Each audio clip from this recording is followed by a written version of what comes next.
It's been said that a man without a knowledge of himself is like a tree without roots.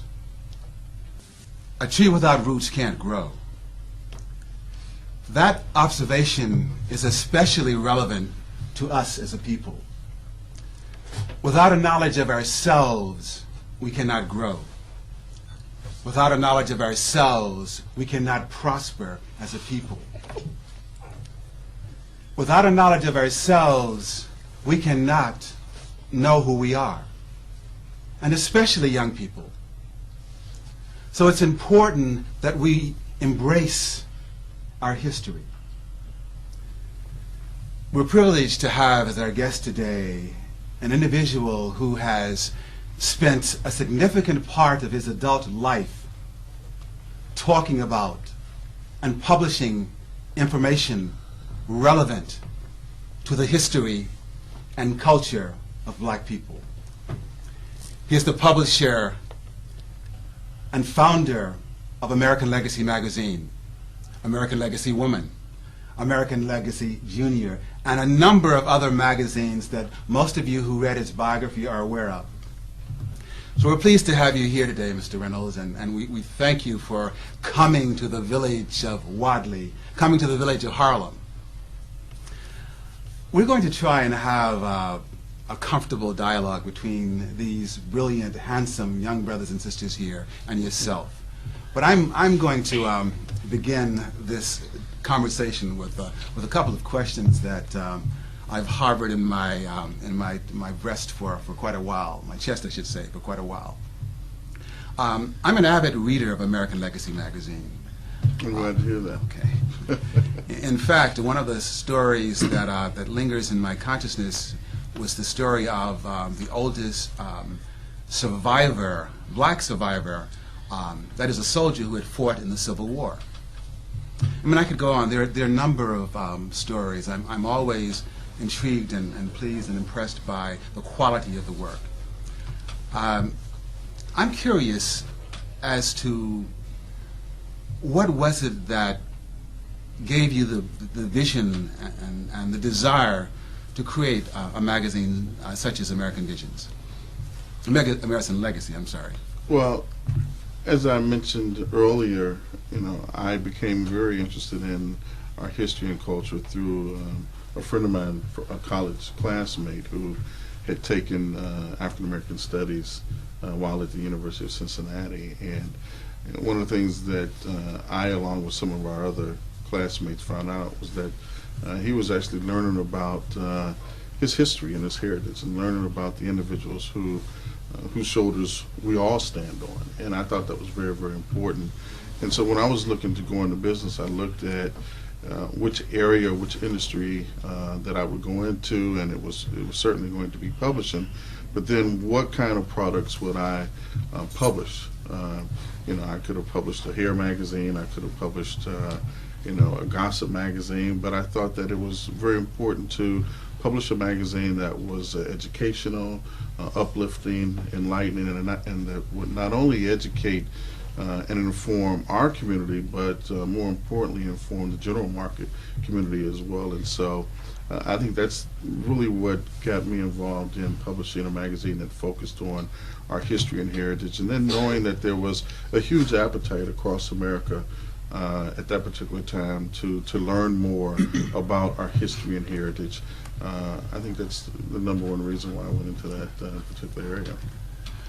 When I was a kid, I mentioned to you earlier that I grew up in Augusta, Georgia. And at the time, I didn't have access to libraries. There was one library, and if you were not of a particular hue, you were not allowed to enter unless you entered through the back door. As fate would have it, I came across a copy of Black World. And if memory serves me correctly, that particular magazine, periodical I should say, was published by the Johnson Publishing Company. And in reading that magazine, I had an opportunity to embrace Du Bois, to W.E. Du Bois, I should say. I had an opportunity to embrace our history. I found out that we were the builders of the pyramids. We were the architects of science and learning. And that was a fundamental change in my life. That magazine no longer exists. I've often wondered, why is it that publications, particularly those that speak to our history, never really last for any length of time. I recall most recently the George magazine, a magazine that was published by John F. Kennedy Jr. That magazine is now defunct. So it appears that magazines often have a short lifespan, and that is particularly relevant to magazines that speak to us as a people. My question specifically, though, is what do you think, how do you see the American Legacy family of magazines evolving? Do you think it's likely that they're going to continue to exist, or will it become a dinosaur? Well, I think, I think that American Legacy will continue to exist because of the type of editorial that the magazine focuses on. I think that there's so much history, and I always like to say that there's history in every nook and cranny across the country that a lot of times we're not aware of. And so what we like to do is to publish a lot of those unknown stories about individuals, organizations, associations, etc. in American Legacy that people generally don't know about. And I think we haven't begun to scratch the surface in terms of the multitude of articles that exist out there in the communities that we can include in American Legacy. And then when you look at our entire brand, our television program, and our kids magazine, our American Legacy Junior publication right now, our circulation is about 50,000, and it could easily be 1 million by being distributed in every urban school across America. With our women's publication. So all of our brands really are celebrating our history and heritage from different aspects, and I think it's so important. I think we as a people have become more interested in who we are. The 70s certainly played a big role in that. The civil rights movement played a bigger role in that. And so, I think more attention is being given to the subject matter now, and I think that we will continue to see what we do and what other publications do in terms of informing the community. I mean, we're a vast community, so we're not locked into reading just one publication, and so we should immerse ourselves into various publications, learning about business. You're not going to really learn about business in American Legacy because we're history and culture, but if you're looking to learn about business and see what black people are doing in the business community, you might want to read Black Enterprise. You might want to read Essence if you're a woman. I mean, so there's different publications out there today that serve the needs of the community. It's important that as we continue to grow our magazine, for the industry itself to be strong, the African American category, we need more publications to be developed, to be targeted to the community, so that the advertising community, the business community, will take us seriously. Because if there's only 1 or 2 publications, they don't really have to spend their money in the community. But if they see this as a category that's growing, that it has some substance, then they're more inclined to develop their dollars towards reaching that particular marketplace. Thank you. We're going to give these young people a chance to ask you some questions momentarily. But I was just reflecting as you were talking on a conversation that I had with a young lady, an older lady, I should say, who lived on 135th Street, Strivers Row, 137th Street, Strivers Row. At the time that I had this conversation with her, it was a couple of years ago, and she talked about how, as a child growing up here in Harlem, she could walk out her door and she could see Paul Robeson, or she could see Paul Ernst Dunbar, or she could see any number of individuals who were on the cutting edge and who were contributors to the language of human experience in a most profound way. And she said that you no longer see that. When a brother or sister walks out of his or her door now, you're more than likely to see someone who we would not want to embrace. Consequently, we've asked individuals such as yourself to come here.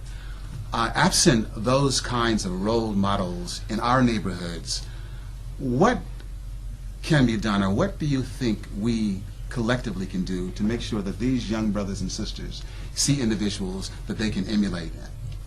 Well, I think it's important for individuals like myself who are involved in business and different industries to take the time to come out and to interact with youth in the marketplace or in our communities.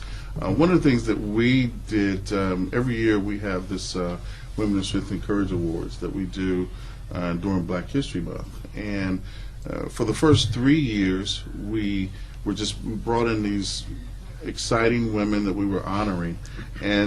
But about 2 years ago, I decided that, what was even more important, I wanted to provide youth an opportunity to have interaction with these dynamic women that we were bringing in for this award ceremony. And so we developed a youth forum component to it. And the first year we had about 50, the second year we had about 70, and then this past February we had close to 85 youth from around the tri-state area who were there to have an informal rap session with Nikki Giovanni, with Sylvia Woods, who owns Sylvia's right here in Harlem. And so for them to be able to interact with individuals like that, I think that particular component has really enhanced our overall program, and a lot of our advertisers really have gotten excited about participating in that. So I think we need to do more of that, and I think we in the community need to be willing to go into the schools and talk to the students about what we do, to let them know that it's not going to be easy, but you can be successful, that there will be obstacles, but in spite of the obstacles, they can be successful in what they choose to do. Hopefully we'll have some of these young brothers and sisters in that next forum. We'll sign you up right away. Okay, great. Great. We only have about 6 or 7 minutes left, so we'd like to give these young ladies and young men an opportunity to pose some questions to you. Okay. Good morning. I'm Carmen Rodriguez. Mr. Reynolds, with such a success in your career life, are you satisfied with what's happening in it? Well, I feel blessed, but I know that with what we're doing with American Legacy and some of our other brands, that we've only scratched the surface, and so there's really a lot more work to do. You can never become complacent or never, believe your own press, so to speak. And I think it's important that we work on a daily basis to enhance our products. And so while I am grateful and I feel good about where our magazine is at this particular time, I know the vision that I have is for it to be even further, and so we have to work on a daily basis to make that happen. Good morning. My name is Cohen Santos. Mr. Reynolds, you have a triumphant and outstanding career. What are goals that you might still ponder or pursue in the media and cultural issues? From a media standpoint, I would like to increase, for American Legacy, increase our frequency to 6 times a year versus the magazine being a quarterly right now. I would like for our television program to be seen across the country on a quarterly basis. Currently, the program airs during Black History Month, and sometimes we air it on cable. But we're working to fully develop that particular program. There's always more work to do and more products to develop. We're currently working on, and which we're going to be introducing in a couple of weeks in Dallas, a Black History curriculum guide that we've developed as an outgrowth from some of the stories that have been included in American Legacy. And what we've done is to put together a 30-page or a 30 subject matter lesson plan curriculum guide for teachers that can be utilized in schools all across the country. And so I'll certainly make sure that you will receive a copy of that so that you can utilize that not only during Black History Month but all year long. Okay, my name is Vanessa McCoy. What set off your interest of doing what you do today? I became interested in publishing originally through my graphics arts class, printing class that I took in junior high school in Cleveland, Ohio. And then ultimately in high school, my high school teacher, who was a great role model for me, Kenneth Ragland, gave me responsibility in the classroom, printing brochures, printing booklets, printing the commencement announcement, and that really sparked my interest in publishing. And then I would always look at, go to the newsstands and see that there weren't any magazines that really represented me. And so I looked at, if I were going to go into the magazine business or an industry, I wanted to publish magazines that represented me as not only a black man, but as an individual who was looking to learn more about their history and their heritage. Hello, my name is Michael Lovett, and I wanted to ask you, what sacrifices did you have to make in order to become the person that you are today? Good question. That is a very good question. I think those sacrifices, a lot of times when my friends were, going to some exotic place, I would have to say no. I also had to make the sacrifice, to go to college. And what I'm saying by that is that, some of my friends didn't go to college. They thought that they could just get out into the workforce and be successful initially. And so I thought, I said, in order for me to achieve what I wanted to do, I needed to prepare myself from an education standpoint and learn about my craft and learn about the various opportunities that exist within the publishing industry. And so, I really went about trying to educate myself about the publishing industry. When it comes to being in business in general, there are a lot of personal sacrifices, too many to name, that you will have to make in order to sustain your business. Some things that you can't take advantage of that other people will take advantage of. But the important thing is not to compare yourself with other people, but to have a dream of your own and to work towards that dream on a daily basis. And never let anybody tell you that you can't be successful in something, because that will come up. It'll come up from family members, it'll come up from friends, but in spite of that, you need to have confidence in yourself as an individual, have confidence in your abilities, and work towards achieving those dreams that you set for yourself on a daily basis. Who gave you, or who helped you or gave you encouragement to do what you are doing today and throughout your life? Certainly probably my biggest supporter has been my wife, because she was there when I didn't have a dime, and so she's there now. So she's been a great supporter and helpmate. My mother, who when I went right after college, I had an opportunity to either go to work for an ad agency or go out on my own. My mother told me to shoot my best shot, and so I decided to go out on my own and try it. And that encouragement was very, very critical at that particular time, because she could have said, why don't you just go get a job?